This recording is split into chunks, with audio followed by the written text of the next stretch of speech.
Welcome to the Elite Power Moves podcast, where we unlock the secrets to level up in all areas of life. I'll be interviewing some of the world's top performers in their fields so that you can uncover and learn the strategies that have led to their overall success and apply it to your own life. Shivaun, welcome to the Elite Power Moves podcast. Really humbled to have you here. Obviously going to be a tremendous podcast today, and I was wondering if we could start off by hearing a bit about you and your bio. Yeah, sure. So, Shivaun Conn, and I've been a dietitian and executive health coach for about 20 years. And I've really kind of specialized in the space of preventative health and lifestyle medicine, with a focus on executive health. And I guess my major passion really, though, has been around health coaching and behavior change and mindset, because you can know a lot of information. We live in such an information-rich world. I don't think many people, I don't think lack of information is a problem. Sometimes misinformation and overwhelmed with a lot of information, but it's more about implementation in our really busy lives.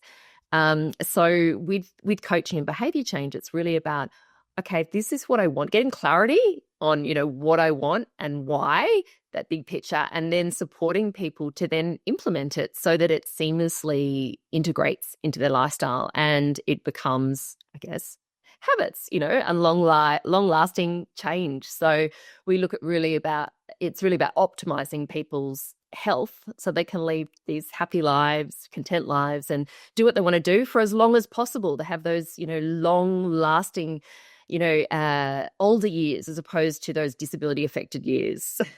Yeah, I think we just share the same passion, and I think it's going to be a really great podcast. Obviously, getting into the first question, Shivaun, you've spent years helping people shift identity before behavior. What is your understanding of what's more important to people to shift to start with by setting goals, and when it comes to lasting health for high performance? Yeah, it's an interesting question. So often people come in with goals, like they're like, oh, this is what I should do, or I'm thinking about doing this, or I want to do this. But they're often surface level. And so when we don't go under the iceberg and we don't really look at, understanding ourselves and those kind of intrinsic motivators, that's often where people get unstuck. So the goals won't last. So what we need to do, a key factor is identity. So we're most consistent with behaviors when we feel like they're, part of who we are. So when we believe things like, I'm a healthy person or I'm a fit person, I just eat well, I exercise, that's what I do. Or, I'm a disciplined leader, like that's what I do. That's intrinsic motivation. Right. So, we're not doing something to get a result or impress others or, because someone said we should do something, which is external motivation. We're doing it because it's aligned with our sense of self, our identity. The other piece in this, though, is sometimes we need to upgrade identity to be successful. So, if you see yourself as someone that can never stick with something, or, you're a stressed out person who occasionally tries to be healthy, that kind of identity piece means you're not going to be successful with your goals. So, kind of thinking that and going, all right, well, who do I want to be? I want to be that fit and healthy person. I want to be someone that prioritizes energy and mental clarity, and then your behaviors will align with that identity. So, behavior follows identity. So I think there's an expression, what is it again? It's about identity is the root, behavior is the fruit. So we need to go deep down in order for the behavior to change long-term and be successful. Yeah. I think, I'm right with you there. And like leading back to what you spoke about, I think there has to be some sort of something bigger, a heartstring motivation, because the scales don't equal longevity. And I like to have my guys envisioning, like, obviously being in optimal health and having energy and feeling better, turning up to be better leaders, husbands, fathers, and partners, but also thinking about that future self, because not many people really care about the future. They're stuck in that trap of, I don't have time, I'm too busy. And it's like this rabbit hole that they're sort of trapped in. How do I create time when I don't have time to work on my health? And And I do see so many busy people, they try stuff. And there's so much information out there that they sort of lead down this path of, doing well. They might lose a couple of kilos, but most of the time they're probably actually losing muscle as well, which we want to maintain as we age. But I'm a big fan of the identity, and I think sometimes as Australians, I don't know if this makes sense to you, Siobhan, but like my grandfather, he come back from war and he taught my dad to toughen up, grind, don't ask for help, And I think it comes to that point where someone has to be emotionally vulnerable. And I always say to my guys, you got to take off the armor. You got to take off the shield. Like you have to tell me deep down what you want, because that's when the first part of the transformation happens. And that's when you can start really getting in and stacking habits and creating that identity. I always say to people, when you go out for dinner and you see what you buy for dinner when you go out, that's usually part of your identity. If you order the salmon and the chicken breast and all that sort of stuff, you are someone that eats healthy, you know. But I love that.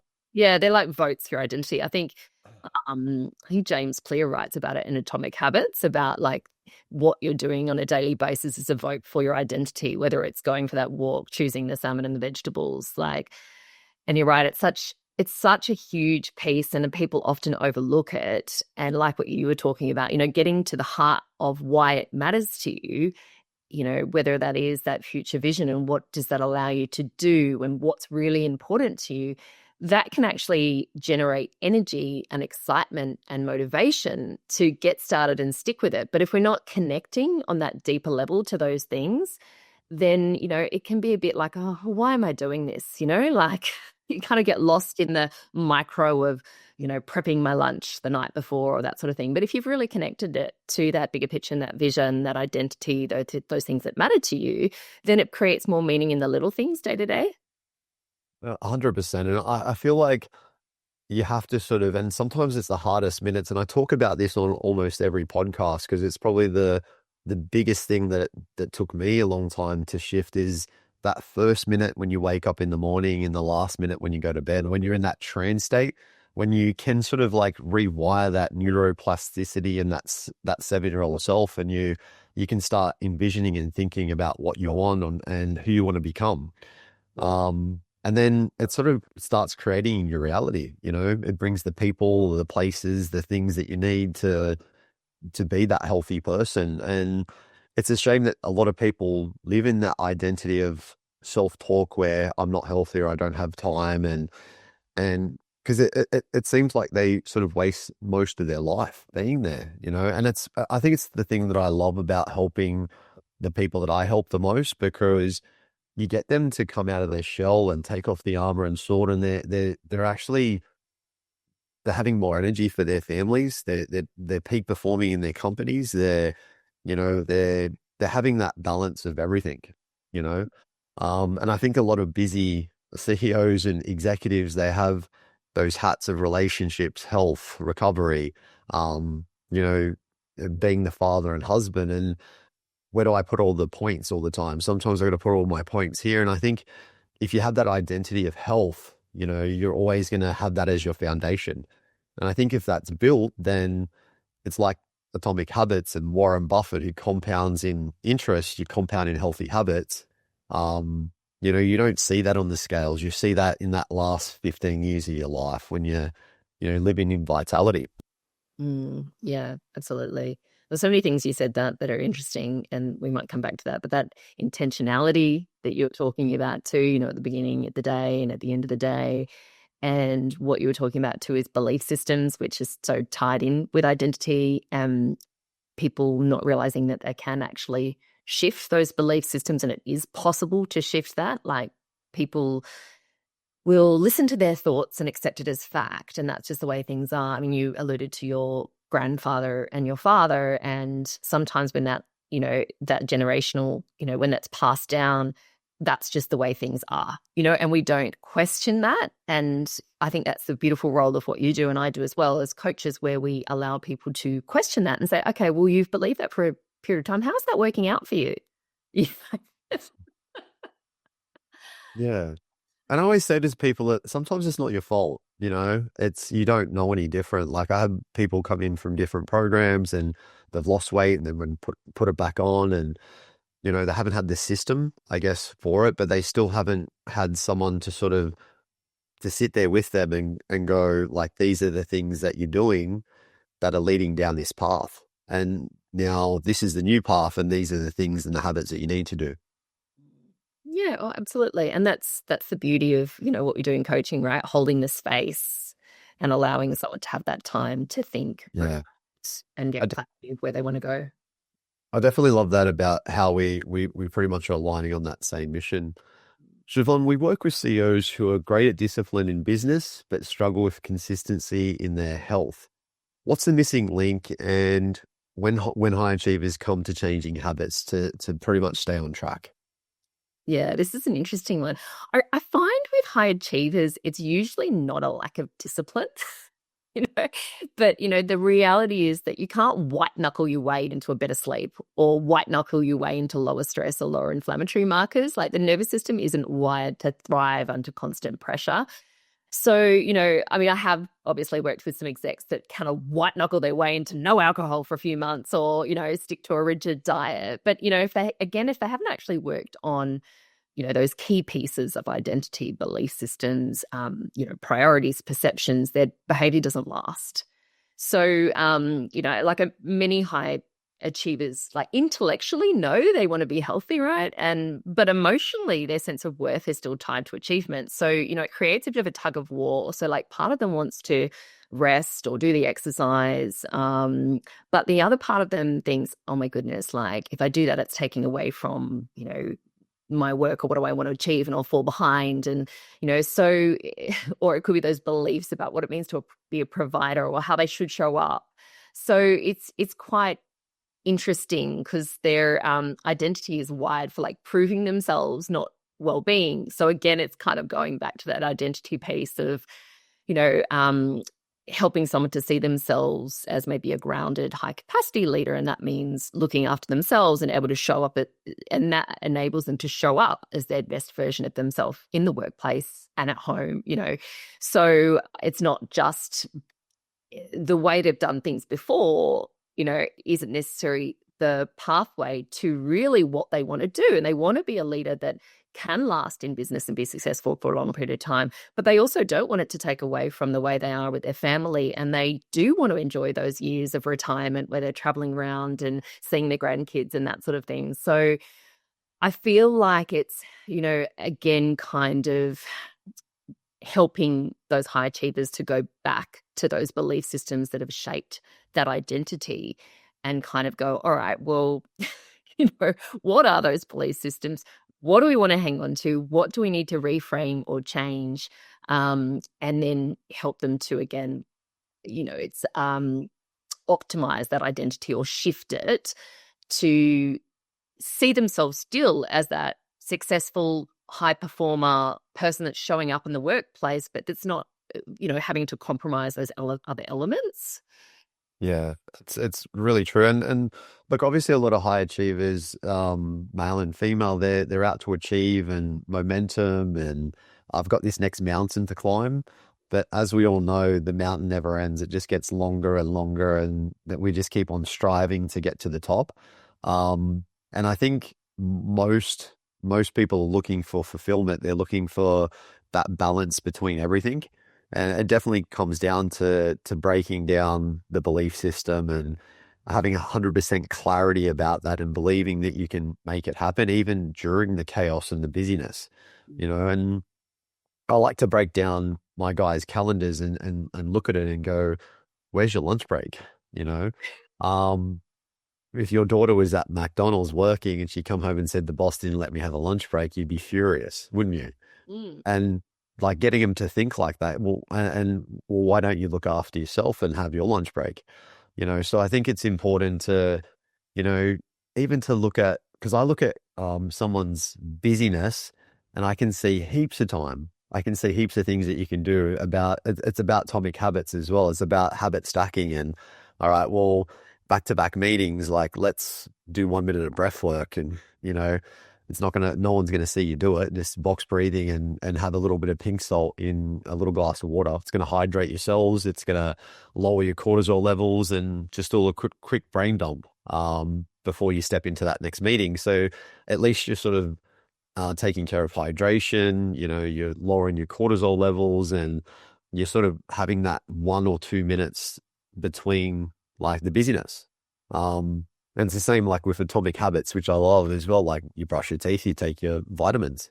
And I think it's about just identifying that there is time. Once we get that belief of they can do it, Yeah. that yeah, Definitely. I think that's the other piece, that perceptions and priorities. And sometimes I get with my execs that very black and white thinking, or like I either just need a quick fix, or this is going to be too hard or too time intensive, or it needs to be a particular way. Like what you're talking about, challenging those perceptions of what it means to be active. Like, okay, in your head, it might be you need to go to the gym, for an hour 4 to 5 times a week. But what happens in, a really busy schedule where you can't do that? Does that mean you don't do anything? Or what can you do? And like what you said, going through diaries and going, where is some space? Like where, one of my execs at the moment, he would just find some time to walk around the block a few times, like in lunchtime. And he calls it his moving meditation, where he breathes, looks at the trees, and and that for him has made a difference in how he can focus and show up in the afternoon. But, I think that working with people like that to break down their perceptions of what health needs to be. And it's more about consistency and flexibility and a bit of planning as well, because health doesn't just happen. Like you have to kind of think, all right, what does my week look like? Have I got a huge week of travel, heaps of back-to-back meetings? How am I still going to be active in that week? How am I still going to eat healthy in that week? Like I'm going to restaurants. What can I do to still, eat healthy, even though I'm faced with restaurant meals and alcohol and whatnot? So, yeah, I think they're the other key points, aren't they? Right. Where you've got to be yeah. consistent, flexible, but also think and plan ahead. I think it's the common trait for the most successful men that I know and women that I get mentorship or I've worked with is they're always very planned in the evening, or they plan their calendar for the whole week. Like they have meals planned the night before, they have their gym gear out, they know what sort of is happening on their calendar, but they also do take time out of their calendar to recharge because as we know, when we take time out, and it really comes down to really three things: mindset, movement, and meal times. You know, if you can also the most important thing, family time. And if you can add these things onto your calendar, you know, and just make them, that's the foundation, everything else can fall around that. And that's what I like to do with my guys, apart from contributing and what they give, because I find that, like I said, a lot of leaders are climbing the mountain and they're just not getting anywhere, and they're looking for something. They're trying to find something bigger, and it usually comes for when they put into themselves, when they have that self-love, you know, because that gives them more energy, better cognitive ability for the work they need to do. But it also gives them that afternoon where they're coming home and they've got energy to bounce on the trampoline with their kids and stuff like that. Show up the way they want to show up in all facets of their life, right? Yeah. Um, Siobhan, leadership requires resilience, but most try to willpower their way through it. How does coaching the subconscious identity create stronger, more resilient leaders compared to just the ones that are teaching habits? Well, yeah, we sort of alluded to this a little bit, but willpower obviously doesn't last. As I said, it's possible to white knuckle your way to sustainable health. Yeah. And most people, they focus on what to do, like they eat better, they sleep better, take breaks, etc. And they're all important, but like as I said before, they're surface level unless they're grounded in like that deeper sense of self. So, and we know like when life's calm, it's fairly easy to follow through with health behaviors, or easier. But, it's when pressure hits, right? Like deadlines, setbacks, family stress, like people default to who they believe they are. So, if you're someone who still holds that identity piece of like, oh, I'm someone who has to do everything perfectly, their next size goes out the window, like what we are talking about before, because you go, oh, well, if I can't do it like this, then there's no point in doing it at all. So, that kind of black and white thinking we really have to challenge. I see this a lot in practice. So I think with coaching, it's about really rewiring how people see themselves. So from someone who, I'm someone who burns out trying to be enough to I'm a grounded, high capacity leader, who protects energy to lead well. So it's really around helping people rewire how they see themselves and how they respond to challenge. What are your thoughts? Well, I do believe that that's the case, and like exactly, you've hit the nail on the head. I think it really does come down to, making sure we have that foundation to start with. But I like to go back to the point you talked about the chaos, because most high achievers and busy executives and CEOs have a pretty hectic schedule as it is. But what happens when the daughter, falls out of a tree and breaks her arm, or, not saying that would happen, or like the dog has some issue and has to be taken to their vet.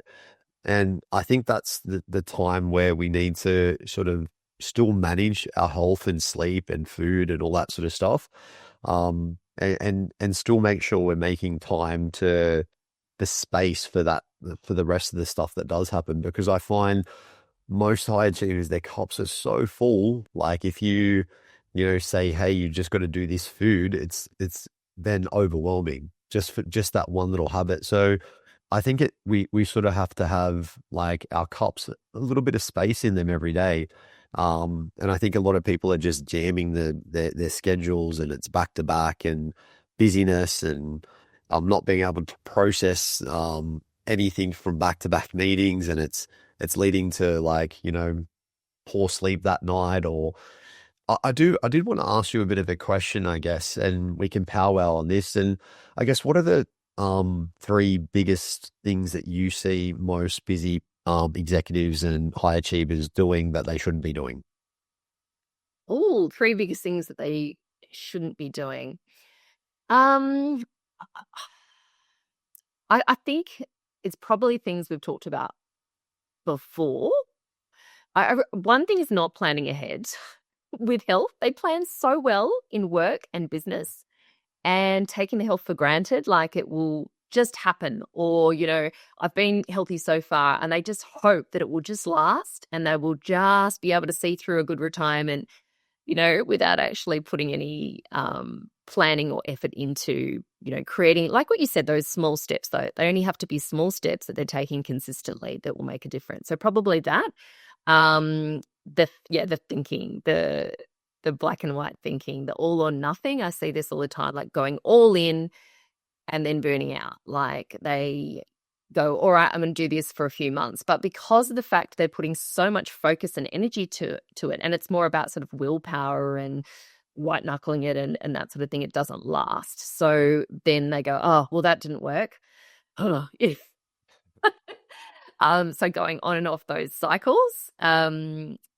Then, gosh, what are the other things?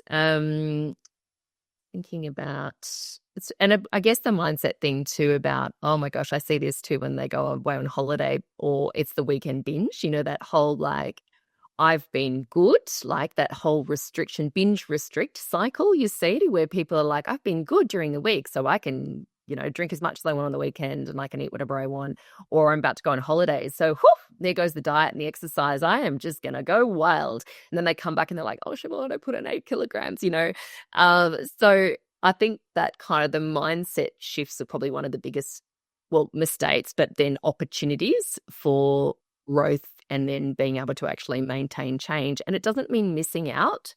So in that mindset, I'm challenging that a lot, because they think, oh, if I do this, then I'll never be allowed a donut, or if I do this, I'll never be able to have a glass of wine again. And it's not about that at all, right? It's about, we call it getting rid of the low-hanging fruit, those drinks that don't really add to anything, or that food that really doesn't make a difference. But hey, you want to go out for your birthday and have a degustation, enjoy. So it's really around creating that mindset of, this doesn't have to be all or nothing. This doesn't have to be missing out forever. But it's like, if you do value your health and the other things that matter to you, and you want that, beautiful, long, healthy life with your children and grandchildren, then you do have to create that balance and get rid of some of the rubbish opportunities, the rubbish drinks that you're just having on your own or at the bar when you arrive at the hotel, the rubbish food you don't need to eat at the airport, or that you're just snacking on because you're grabbing it in the office as you go past the Bicky barrel. Like, so it's probably that. I don't know if I've done two or three, but Yeah, I'm pretty much the same. Like, I think the first thing that you said is like, I believe in like business is like training. So you got 3 weeks of pretty hectic work, and then you've got a week of deload.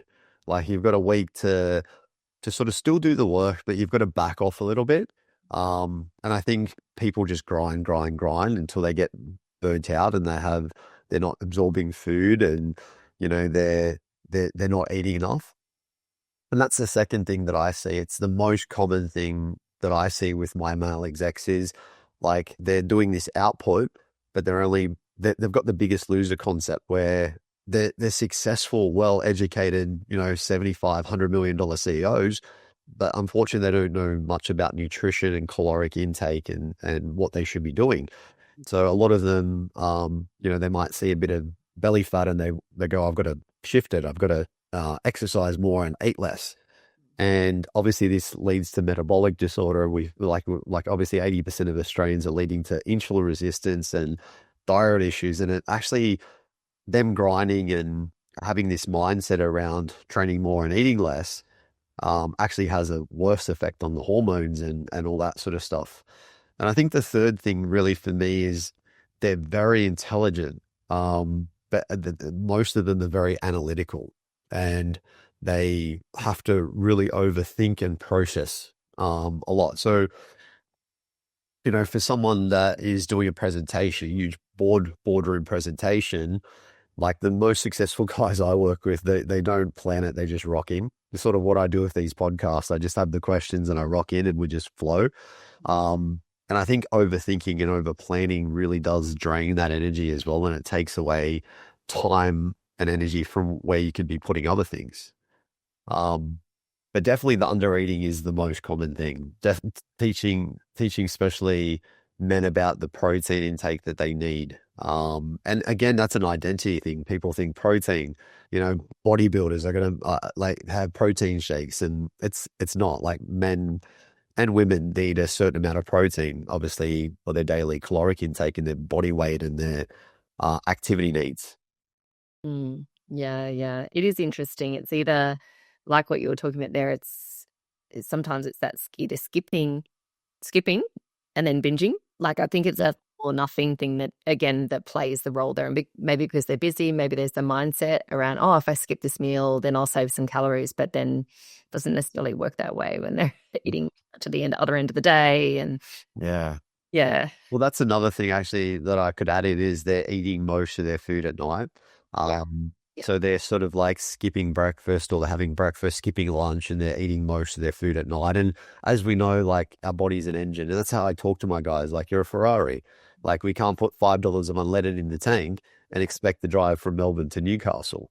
You need sustainable energy, and even like talking about going into fasting, like some of the top longevity coaches in the world have recanted their approach to fasting because of the loss of muscle and metabolic disorder, not having an active metabolism and lots more. But I feel yeah, like you said, they're trapped in that identity in that system, Yeah, absolutely. And often you're so busy, you just keep doing what you're doing because it's a lot easier than sitting back and doing a bit of an audit and, putting the work in to change your identity, to change your beliefs, to change your behaviors. You think, oh, too hard. I'll do that another day. I'll do that another day. And then suddenly we get, risk factors increasing. We get diagnosis of diseases like diabetes, cardiovascular disease, etc. And it's too late. And so like what you said, I love the analogy of the car, and I know we use that a lot in health, but you don't just get a car, you never get it serviced. You put whatever you want in the fuel tank. Like it's the same with our bodies, right? We need to be servicing them. We need to be putting the right fuel in. We need to be looking after them so that we can have that, as you say, Ferrari to go on holidays, to do Yeah. the lady is. Rocking the beach instead of putting on the 8 kilos when you come back, I think I love what you said at the start too, Shivaun, about the iceberg, because I use that, the subconscious iceberg, because I think a lot of people look at health as the gym and nutrition, and that's the top. like we've got to change the habits and the hormones and the way we do things, in life. And it's all underneath the surface. It's all that deep stuff that we need to do. Yeah. Siobhan, for someone leading a team and managing family life, what are 2 to 3 daily rituals that help you build a stronger inner foundation physically and mentally, even when time is limited? Okay. Exercise every day, no matter what I'm doing. Like, as I said before about consistency and flexibility, I mean, sometimes, like, I love doing it in the morning because it sets me up mentally and physically for the day. But the reality is sometimes I can't do it in the morning. I've got 2 young kids. Sometimes I'm traveling. I've got work things going on. I will make time for it no matter what. And it may look different. It might not be my ideal, exercise. I've got a bit of a routine if I'm able to keep to it with what I like doing. But if I can't keep to that, I will still do something. So, yeah, for me, it's just such a keystone habit that is so important for my mental health, for my cognition, and just feeling great. So that's probably one. Actually, I was just thinking about too, in terms of, I'm pretty intentional about my exercise too. Like when I run, but I only run twice a week because I do all these other things. But when I run, I'm pretty intentional about what I want from my run. So I will either run just because I want to connect with nature and feel at peace and just sort of have that exhale. And so I won't listen to anything. I will just run by the coast. I'll look at the water. I'll look at the trees, listen to the birds, feel really kind of calm when I come back from my run. Then, it might be another day where I feel like I really want to multitask. I want to learn. So I might listen to a podcast, listen to a webinar, really kind of think about something that I need to go back and write, or, a project that I'm working on. So I kind of intentionally go, all right now I'm going to use it for this purpose. So there's that. And another example maybe is my assault bike. You would know what an assault bike is. They're an air bike. The devil's bike, they call it in my gym. Yes, they do. Satan's tricycle, the misery machine. It is not fun. But this is one of the reasons I do it. So I do it at least once a week for about 30 to 40 minutes with a cadence of about 58 to 60. So you know that is not an easy feat. Oh, that's hard. It's really hard. My husband thinks I'm mental. But anyway, what I do it for, though, is it is really hard and it makes everything else easier. After you've done that, I could do anything. I've done the assault bike for 30 to 40 minutes. So I feel great afterwards because I push myself so hard that I feel amazing afterwards. So you reap the rewards of the actual hard exercise. But also it just makes every other thing, like whether it's exercise or in life, it makes everything easier once you've done an assault bike session. So yeah, they're probably that's probably the first key kind of daily ritual that I'll do is exercise. Yeah, I think it's the key for, like, obviously a lot of high performers, they don't get, like, they go through the busyness and the energy drain, like the 3 p.m. crash. And it's like, I just couldn't be bothered getting there in the afternoon. And I always push my guys to train in the morning because obviously you're going to get the serotonin, the endorphins, the dopamine just before you're about to sit down and learn and remember. And you're going to feel good about yourself because you accomplished it. And I think, to be honest, going back to our last questions, I think one of the biggest mistakes a lot of everyone makes, really, not just high achievers, but especially high achievers because they're busy, is saying they're going to do something and not doing it. Because as we know, our conscious mind's saying, oh, we want to do this, but our subconscious mind's listening. And then we look at ourselves and I think this is one of the biggest drainers of energy. My morning routine, 3 things I love to do is obviously that first minute. I wake up, my son's in the room. Even if I had a bad sleep, I'm so happy. My partner, she's amazing. I love her. I pretty much have lemon and pink salt and apple cider vinegar because obviously it helps with your body's pH, toxicity, hydrates your cells. But again, like you said with the assault bike, it tastes like shit. and it reminds you that like everything you're going to do that day is hard. And obviously, this gives you energy. And I train like in the gym that I own, Body Beyond Limits down the road. Do a hard session, like I'll go into a HIIT class or I'll do my weight session. And like you, I think the exercise is really there for mental resilience. It's not there for changing your body, which it does when you put the other habits with it, but it just helps you be mentally stronger. Um, and the last thing, which is harder, I like to jump in because I don't have time for ice baths and all that. I just do hydrotherapy, cold shower, warm shower. Obviously, it helps with the parasympathetic nervous system. And just doing those three things in the morning, usually by 6:30 in the morning or 6 o'clock in the morning, like I just feel like I've accomplished for the day. And I think that's what a lot of people need to add in. They need to add in that morning, hour for themselves before they go and give to anyone else. Yeah, exactly. It's that time for you, and it sets yourself up for the day. And something that when you were talking about exercise, I thought about it. When you exercise, you increase BDNF, brain derived neurotrophic factor, which is essentially fertilizer for your brain cells. So, there's a lot of evidence around exercise and cognition and, our cognitive function in our prefrontal cortex. And that's really important when we're talking about high achievers. Doing some exercise in the morning, or even if it's you can't do it first thing, even if you're doing it some period during the day, you are going to benefit after that. The evidence is for about 2 to 4 hours after you've exercised that your cognition will be working at a higher level. And I'd probably argue that throughout the whole day as well. Oh, There's so many different benefits to exercise. Yeah. yeah, I just think it's a key point. I think like the way I look at health is someone's day. Like what I did in the morning, habit stacks into other healthy habits during the day. And it leads into my nighttime routine where I get into, obviously, as you and me both know, having a 1-year-old, probably not the best sleep, but obviously better sleep. That you feel more accomplished, that you've achieved something and put into yourself.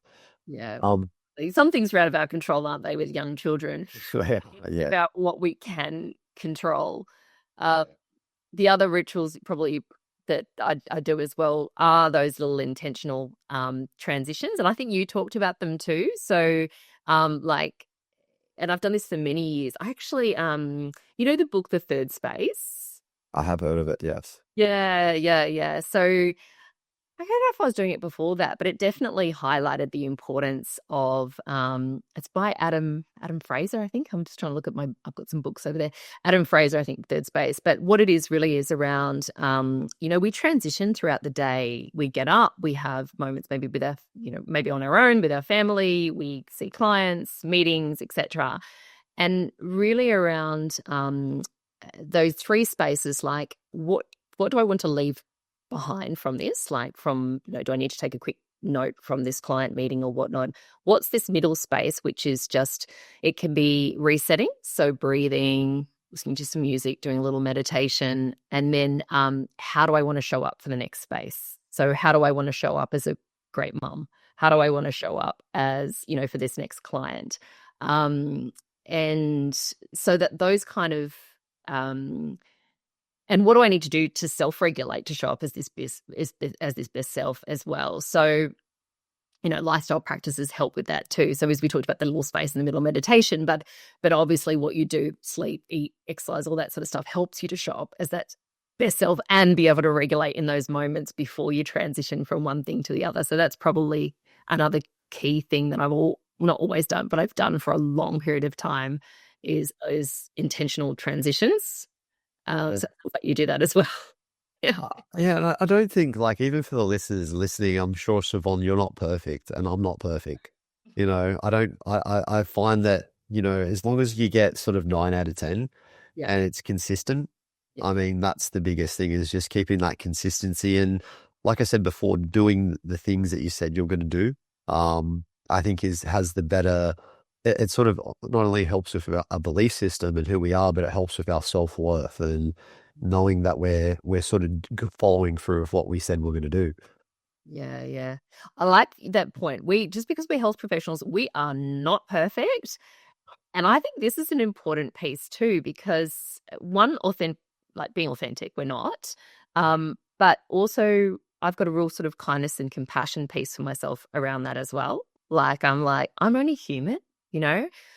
I have those times when I'm like stressed out, I'm low energy, and I, go for something like a handful of lollies, a bowl of ice cream, like, do the behavior that, isn't ideal, but hey, like, I don't actually have, I think the good thing about being a coach though is I do it and I go, okay, that wasn't ideal, but why did it happen? Oh, yeah, yeah, really tired, stressed out. Yeah. Probably could have self-regulated in a better way, but my kid didn't sleep last night. It is what it is. Moving right along. Yeah. And I think that's where you sort of like, I mean, it's the same with like having a bad sleep. If you track your sleep, you go, what happened the day before or what happened that day, and you sort of know that trigger because you sort of get to know yourself.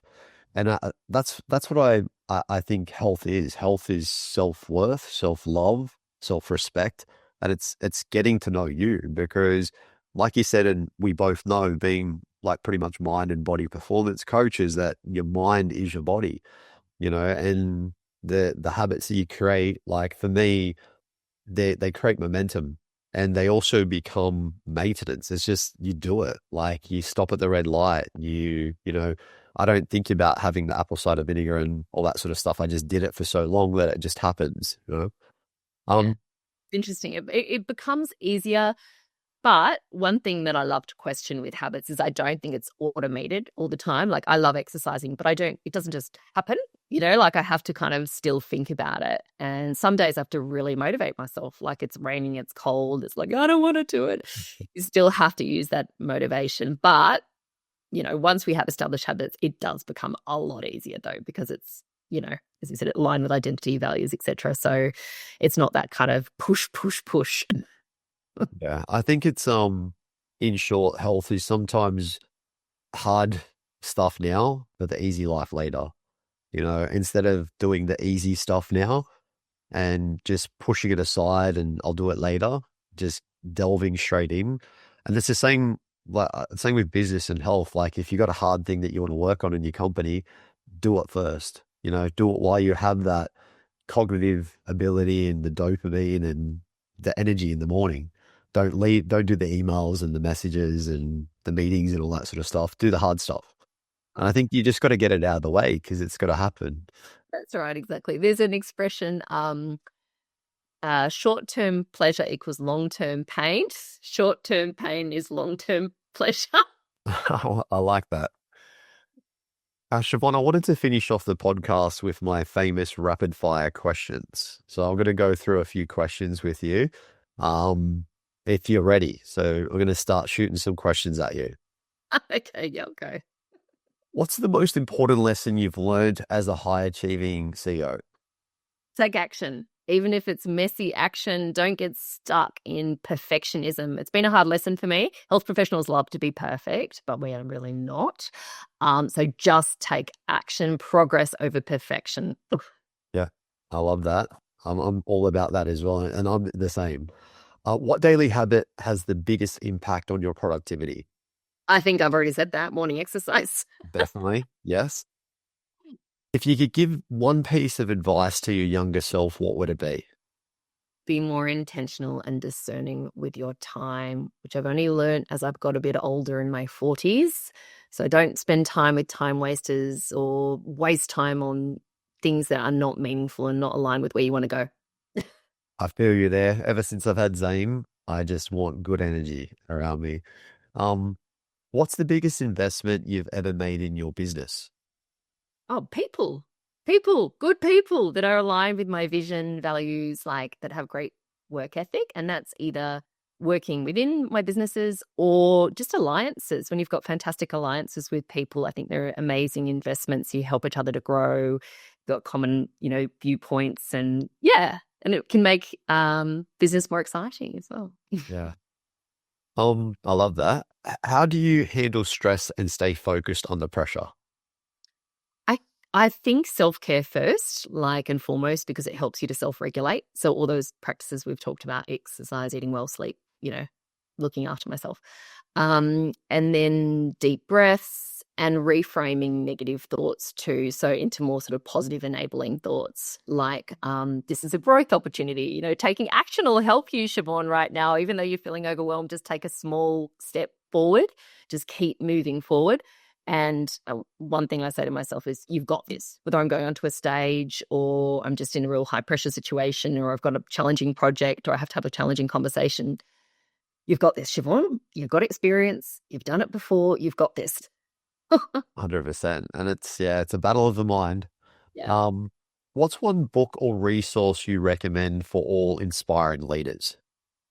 I think I probably have to stay in my space, which is, I think, two easy books to get started with. And you're probably going to agree with me here, like Atomic Habits, James Clear, Tiny Habits, VJ Fogg. I think they're two easy books that can just give you, like what we're talking about, a little bit more examples, a little bit more depth in what we're chatting and about, but they're really easy to read. And you can get them on audiobooks as well if you're really busy and you're like, I'm not going to read a book.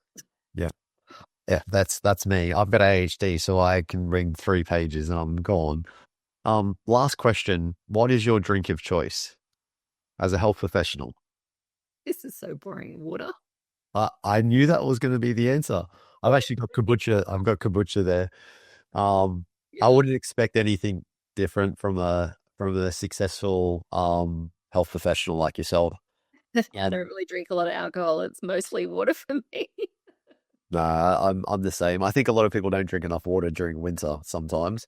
Thank you for tuning in today, and I hope you found the discussion useful. Our goal is to positively impact the well-being of 1 million people's lives just like you by sharing the experience and knowledge of some of the world's top performers. So you don't miss out on any key strategies to help you succeed, make sure you hit the subscribe button below. And if you think you may know someone that would benefit from this episode, join us in our mission of impacting 1 million lives and share it with your friends.